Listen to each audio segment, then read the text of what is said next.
Hello everyone, in this video I'm going to show you how to convert an MOV file into an MP4 file.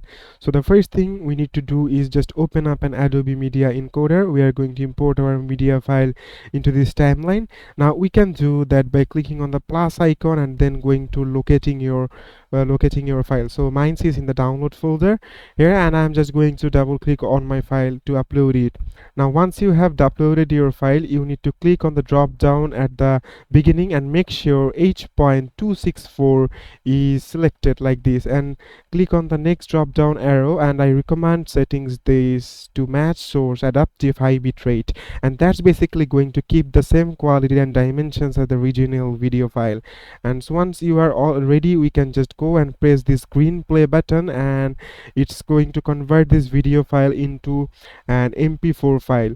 And so now if you click on where this output file is located, you can see now we have this MP4 file in the folder, and that is as simple as that, guys. So you can do this thing easily. I have just shared you the workflow, and thank you very much for watching this video.